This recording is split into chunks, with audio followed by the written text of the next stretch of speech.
Hi Sounders, this is not a piece about recent results or where we are in the league table. It's about why we're here, why we support the club, who we are, who are Pompey through and through. But as so often with my ramblings, it was John Mousinho who set me thinking when he said at a pre-match press conference, and I quote, "We're not born and bred Portsmouth fans, but we are the biggest Portsmouth fans." Well, of course, that's not quite true, John.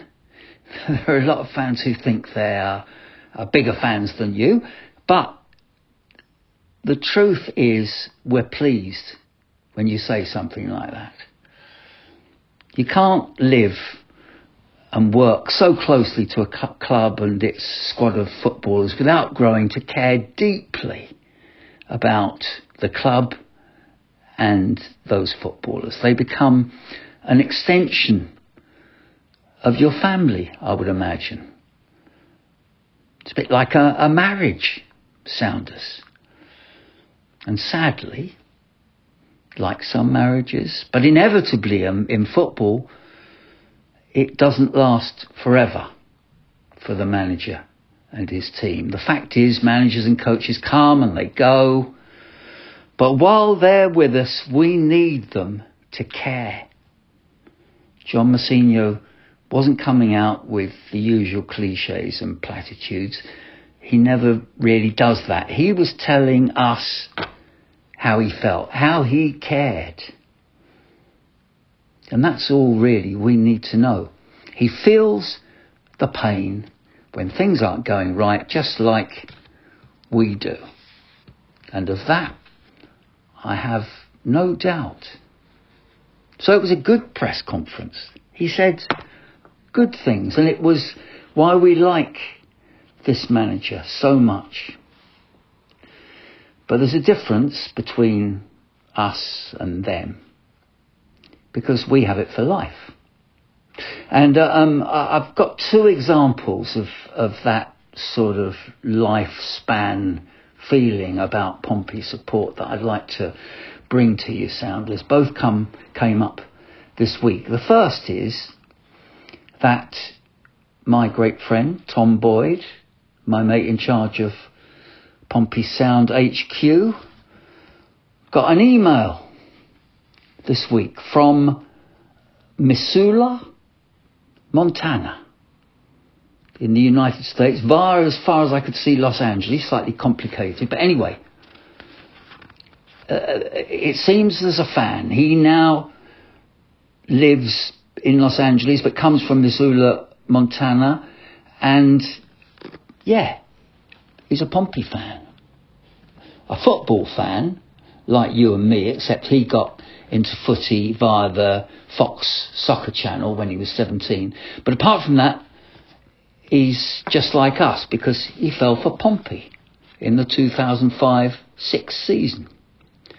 Unlike us, his mates all support other teams, Liverpool, Manchester United and Arsenal, but he has stuck with Pompey as we go through thick and thin. So he stayed with us down to Division 2, the hard times, and he did it with no one to share the ups and downs until he found Pompey Sound on Spotify and realised he wasn't alone. You're never alone with Pompey Sound.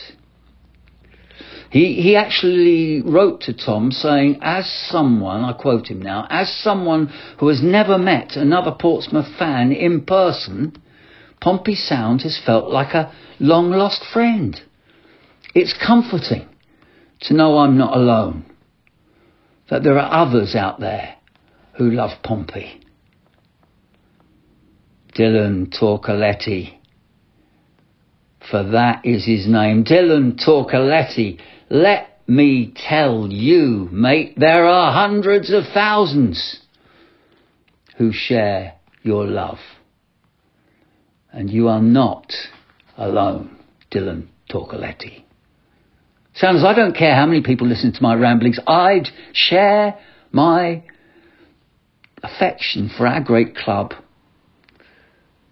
if I was only talking to Dylan. Stay with us, mate, and come and see your team at Fratton one day, and we'll all have a pint. So, from Dylan Torcoletti, I'm now going to go back a bit in time to illustrate, I suppose, the size, the depth, the history of this great club, of yours, Dylan, and mine, because we've just had an anniversary. It was before most of you Sounders and Dylan were born. It was a Tuesday night in October 1980, the 28th of October 1980, in fact, and I chose to drive to Liverpool because we got to the fourth round of the League Cup. We'd beaten Plymouth, Oldham and Bristol Rovers on the way, all over 2 legs. Indeed, we played Bristol Rovers away. We beat them 7-0 in the away leg, which wasn't quite away, if I'm honest, because we played it at Ashton Gate, not Eastville. I really don't know why at this distance. Anyway, 2-0 the home leg in that game, so 9-0 in all, and so we drew. We got Liverpool away. So I drove up there, booked into the most expensive hotel in town because I was doing okay in those days, and I met up with my friend Pete Maul, with whom I went to a lot of games, and we made our way up to Anfield in the car. Wow, the number of Pompey. Our historian, Pompey historian Colin Farmery, wrote that Liverpool gave us initially 6,500 tickets, and then they increased the allocation 3 times as we kept selling them out, until we received somewhere close to 14,000 out of a total attendance on the day of just over 32,000, I think. 14,000 Pompey. So I hinted at it earlier. Those days I was on the TV. I was doing Magpie. And I'd grown to know a lot of our players. Terry Brisley, Steve Hazelwood. But they weren't in the side on that night. Derek Showers, though, was, and Joe Laidlaw, Alan Rogers, and Mick Tate. I knew all of them, and I was really so proud of them being at Anfield. I probably could have got some sort of la-di-da tickets from them, but we preferred, Pete and I, to be in with everyone else. And all I remember is the Pompey coaches, dozens and dozens of Pompey coaches parked up as we walked by, and us not being in the actual Anfield Road end, which was mobbed, packed. But our tickets were around the corner in what I think was called the Kemlyn Road stand. Anyway, it was an extension. We just occupied more and more and more of their ground up that side of the stadium. The pride I felt when the teams came out, and the Anfield Road end and our bit, to be fair, exploded in white ticker tape. Torn up newspapers to you. It was the ticker tape years, Sounders. There are fantastic photos of Pompey displaying their ticker tape in the air. We lost the game. Of course we lost the game. We were in Division 3. But not before we equalised. They scored an early goal from Kenny Dalglish, and then joy of joys, Alan Kennedy sort of stumbled over an Alan Rodgers cross and scored an own goal. They replied pretty blooming quickly after that, but we ended up losing 4-1. Graham Souness scored the fourth in extra time. Was it time added on? I don't think there was such a thing in those days, extra time. At the very end of the game. But anyway, it was one of the great nights, Soundless, compounded by what happened next. Actually, I should say, before I tell you about that, I have to admit, it wasn't a great night for everyone, because some people suffered the vengeance of Liverpool fans for daring to come in such numbers to Anfield. They sort of turned on us at the end of the game a bit, and a lot of our coaches had windows stoved in by stones by these angry Liverpudlians.